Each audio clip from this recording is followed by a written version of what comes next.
Hey folks, my name is JSat. I've been playing the Tide series since December 2017. As many of the Tide series mechanics are carrying over into Darktide, I'm confident that I can present to you the info and the playstyle you'll need to succeed with Psyker on day one. Everything in here enabled us to clear the highest difficulty on the second day of release. Let's just begin with basic mechanics. I'll carry on from there to talk about playstyles. And then at the end, I'll try to weave that information together by looking at some actual footage and pointing out, well, what would we be doing right now, right? To try to put it all together so you can start making the same sorts of playstyle decisions that I make. All right, basic mechanics. So you're playing some sort of cyber wizard, I don't know. But your magic thing, right? Called peril, right? Accumulates every time you do a cast. That's what's going on right here. That's this guy right here. Not so interested in getting into lore of this, right? But every time you cast, you accumulate peril till you get to 100%. Now at 100%, you get all these scary visuals going on. This purple glowy, this big threat thing, the skull, an exclamation point. There's weird noises going on. What are the gameplay impacts of this? Nothing except that if you do one more cast, if you are 97.5% peril or higher, you will go into an animation that leads directly to suicide. I've done it, you will do it. Part of the learning process. It's no big deal.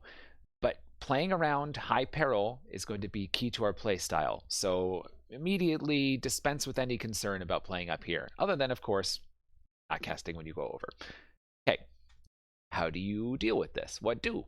So the most obvious way to get rid of peril is to do our reload mechanic called quelling. Quelling removes peril at some rate, but it's an accelerating rate, the consequences of which I'll get into shortly. So you hold the reload key and your peril goes away, and that's called quelling. What are some of the casts we can do? Well, the most important cast is a basic mechanic of this character. It's got nothing to do with what weapon you pick in your melee slot or your range slot. It sits in your grenade slot, and it's called headpopper. When you left click, it does a so-called ray cast. So basically, you can imagine it as like an invisible cylinder projecting forward from you. The first thing that checks is, are there any elites or specials along that ray, right? Did it intersect with any of them? If so, the most close one is now your target. If none of those, it then checks for any trash level enemies and picks the closest one. If neither of those are true and you keep holding down left click, it keeps checking every frame, right? So you can move your crosshair around until you finally do target something. When you target something, it charges up over about 2.2 seconds, and at the end of which, like you saw right there, it pops ahead, right? It does a whole bunch of damage. It'll one-shot a couple of the specials and trash. It'll two-shot a bunch of specials and some elites, and it'll three-shot the rest. It's a lot of damage. It's auto-fire, right? Like once you hit them, you no longer have to keep looking at it. You just keep charging up. So you can duck back into cover. You can do any sort of mobility stuff you need to do. It's very powerful. If an enemy dies while you're head popping, you don't lose your peril. You keep your progress, just flick to another target, and you'll be able to do that one. Save your tempo and your peril. It's very strong for that reason. Right click on head popper, it lets you pre-charge. But the problem with right click is when you go to cast it, it can put you over. Whereas left click, as long as you casted it when you're below 97.5%, will not put you over that suicide limit. So left click dominates right click as of the beta. If this is no longer true, you'll see a comment below. All right, so we get what this left click is all about, right? So how do we enable this playstyle? Well, you need to dodge constantly. And I'm going to go back a little bit so you can watch some of this dodging. I'm going to make a whole different video about movement mechanics because movement is very important in this game. Dodge is free. It doesn't cost stamina. It doesn't cost peril. It has its own independent resource. It's basically just a cooldown, right? You can use all your dodges up and then you have to let them regenerate. Different weapons have different numbers of dodges. Head popper happens to be 3. And you'll notice, look at this. Slide. Let's look for an instance where I do 3 slides in a row. There's 2 slides in a row. Often you'll see me do 3 slides in a row. There was 3 right there, right? Slide, slight pause, slide, slight pause, and then one more. And then a considerable pause, which lets those dodges regenerate. So learning to use dodge means you're using your dodge resource, you're using your peril resource, but you're still holding on to your stamina resource for emergencies, which is good. It's so important. All right, let's talk about the basic playstyle loop. The basic loop, what I call it, right? And it's what you'll be doing 85 to 95% of the game. It's all about doing consistent DPS to take care of the most important targets while staying safe and preserving resources so you can do the things you need to when things get crazy. So what are we doing? We're head popping. We're keeping our head on a swivel. We're taking care of specials. We're quelling. We're head popping. We're quelling. We're head popping. Jay, why are you only quelling to like a little bit under 97% or so and then head popping again? Because the way quell works in this game, unlike venting and Vermintide, it's exactly the opposite. In Vermintide, when you hit the vent key, you lost more overcharge at the beginning and then less as it went on. You vented fast and then vent slow. In Darktide, you quell slow and then quell fast. It accelerates, right? Which means you always want to either do a short quell or a complete quell. Let me give you the numbers so you really believe me when I say this is ridiculous. In 1 second, if you're at 100%, you will quell 6% of your peril. The next second, you'll quell to 13, then 23, then 37, and then finally at 5 seconds, you get to half, right? It takes 5 seconds to quell half of your peril. That's a lot of time to be out of a fight. And then 6 seconds, it jumps to 86%, and it's all the way done at 6.1 seconds, which means in just about a second, you get 6%, right? Which is enough to do 1 cast of Head Popper, right?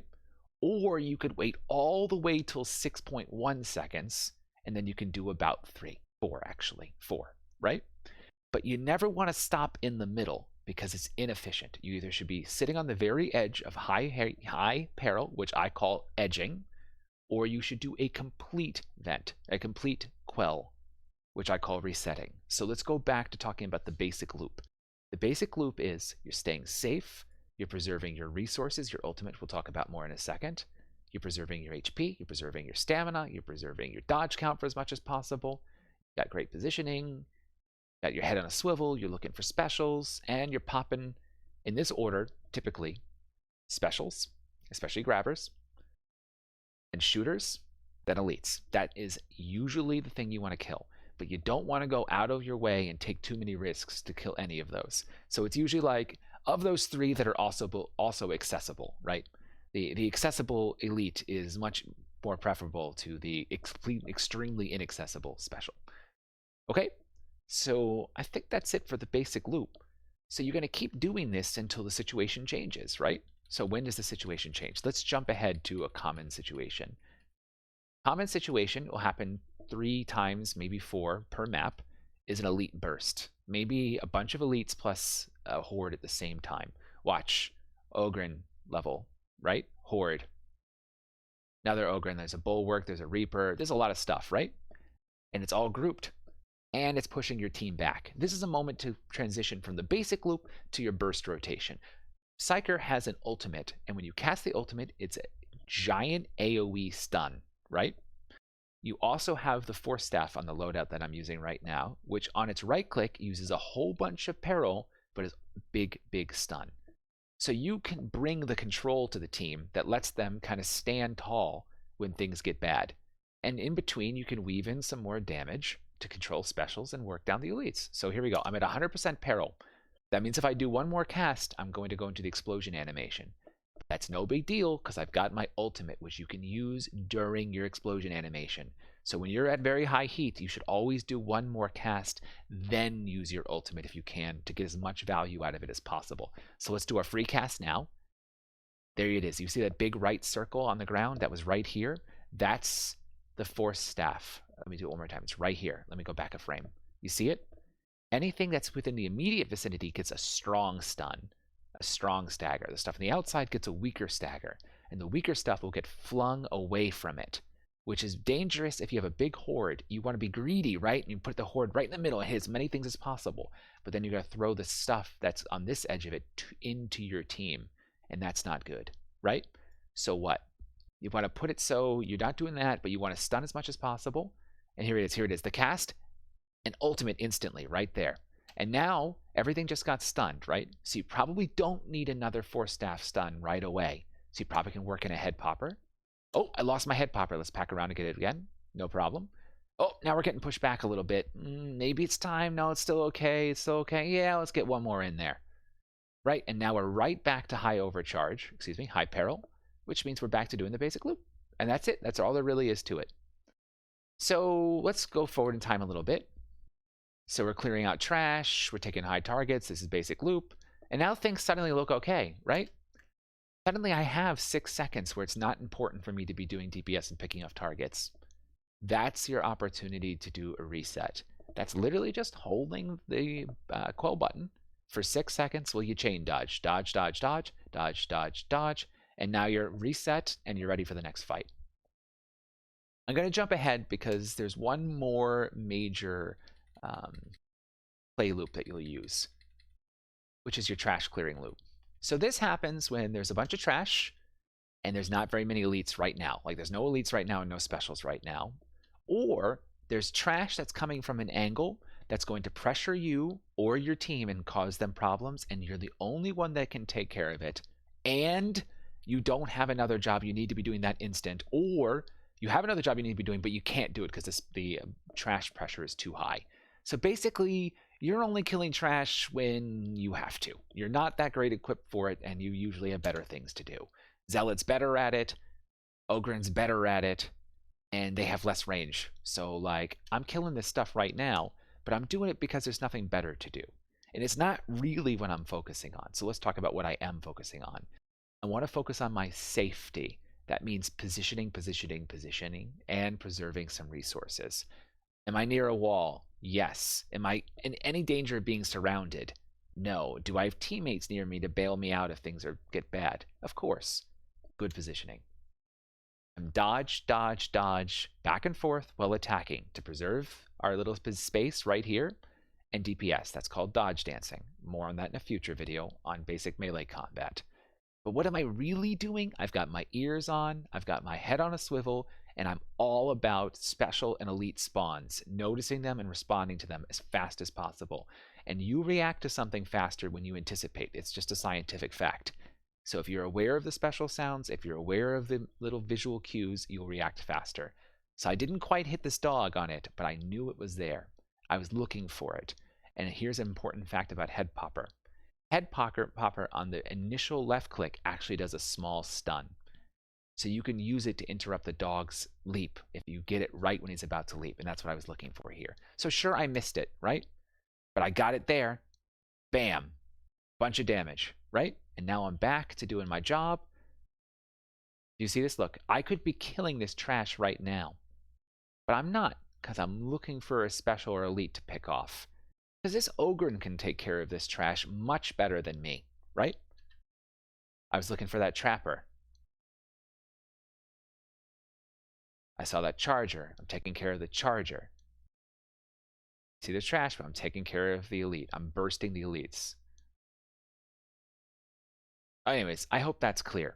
So you've got your basic loop, you've got your trash clear, you got your burst loop.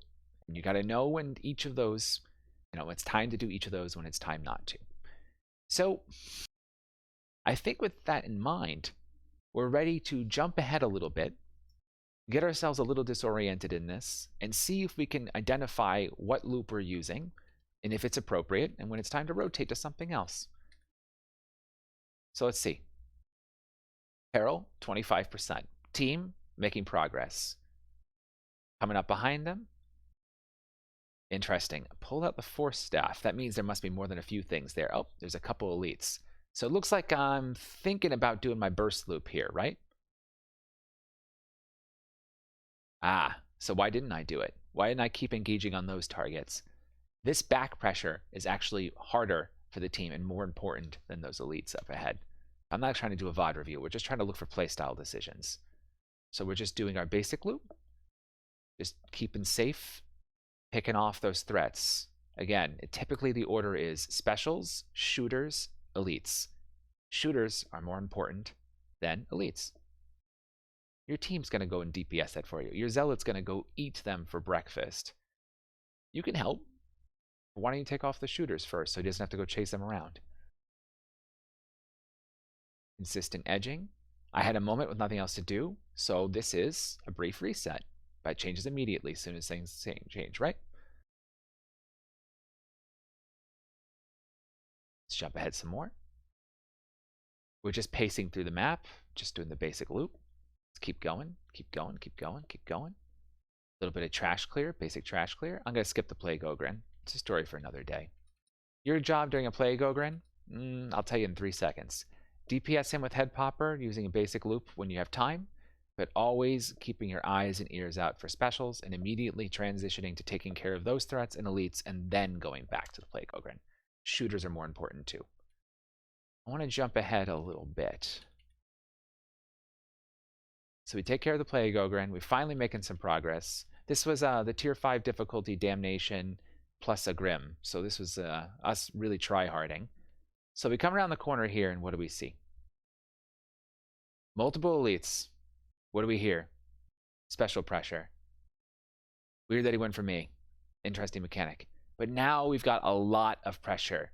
So what are we instantly thinking? We're thinking, is it time to do the burst loop? But I just used my ultimate right there because I was scared. Sometimes you use your ult just for your own safety, right? So I can't do the burst loop yet. I've communicated this to the team, and we're backing up.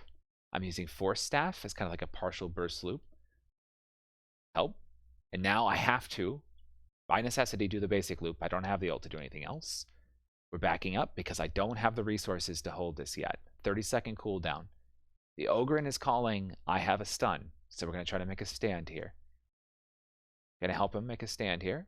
There's my ult, and now I can do my burst loop. He did his stun as well.